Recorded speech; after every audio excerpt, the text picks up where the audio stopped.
In today's tutorial, let's do the Glacier cowl, a free pattern available by my assistant, Jeannie of the Crochet Crowd.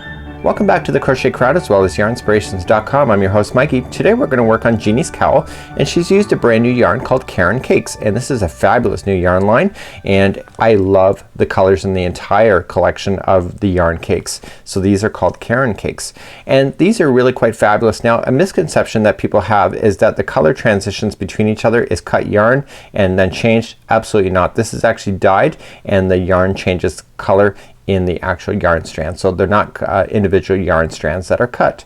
So in Jeannie's cowl, she made it extra long, but I'm going to show you the secrets to make it shorter if you wish. And you're going to need a size K, a 6.5 millimeter crochet hook in order to play along, and you just need one ball of Caron Cake today.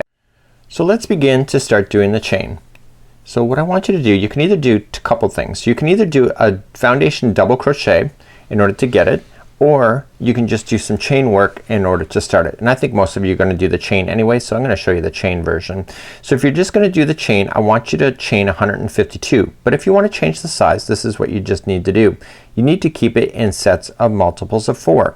So 1, 2, 3, and 4, and 1, 2, 3, 4, and 1, 2, 3, 4, 1, 2, 3, and 4. And if you keep doing that, you're going to end up to being the right size that you need. So you just can continue to do that, or you can chain 152 as I said. So 1, 2, 3, and 4, and 1, 2, 3, and 4.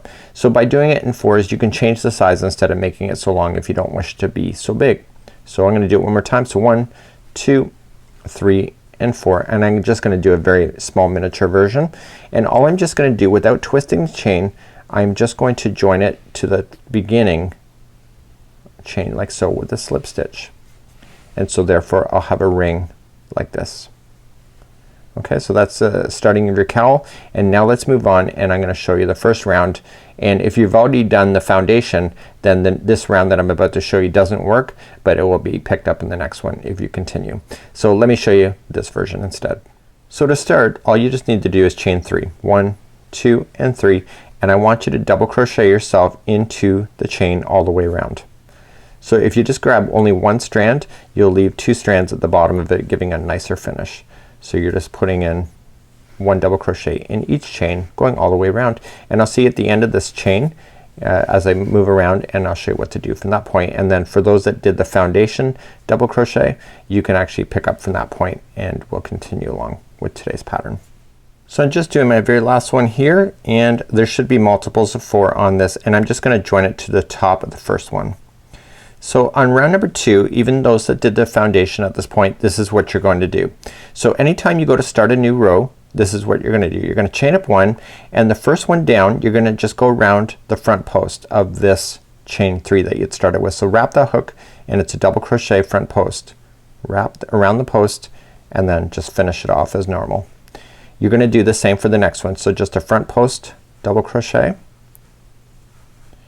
and then what we have is the next 2 will be back posts. So wrap the hook coming from the back end, going around the post on the back side. This will pull it backward, and do the next one the same thing, a back post double crochet. So it's all working in groups of 2. So 2 fronts, 2 backs. So if you just did 2 backs, the next one has to be 2 fronts. So 1 and 2. Okay. Now the next one is going to be backs. So you're just going to continue to repeat that idea going all the way around. So doing 2 fronts, 2 backs, 2 fronts, 2 backs, and you can just meet me at the end of this round, and I'll show you how to proceed from this point, because this is pretty much the hardest part, is just getting it established. And if you think this is hard, then if you think this is pretty simple, which it is, then I think you're going to have a lot of success with Jeannie's little pattern here. So that's what it looks like at this moment, and I'll see you at the end of this round. So as you come all the way back around, the final 2 stitches will be in the back post, and it just happens to work out like that anyway, and if it's not, then something is wrong with your counts in the last row. Okay, so that's what we have, and then you're just going to join it then to the top of the first front post double crochet, just like that. So what we're going to do now is that we're going to chain 1, and you're gonna match exactly what you see. So these are front posts, back posts, and you can see now that you can really see that. So the first 2 are going to be, so you just chain up one and go right down to a front post, and you're gonna do 2 front posts in a row. So 1 and 2, and then the next 2 are back posts. So really it's the first round that we just finished, is that it's your establishing pattern, and the ribs are gonna follow themselves all the way up until you get this done.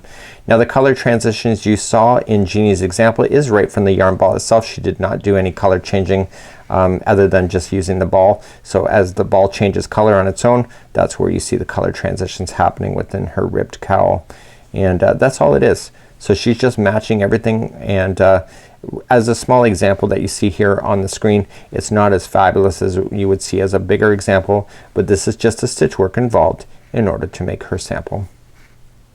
So that's it for now. I'm Mikey on behalf of the Crochet Crowd as well as yarnspirations.com. Enjoy Jeannie's new cowl. It's called the Glacier cowl, and it was inspired by the glacier in Juneau, Alaska. Until next time, have a great afternoon, and we'll see you again real soon. Bye bye.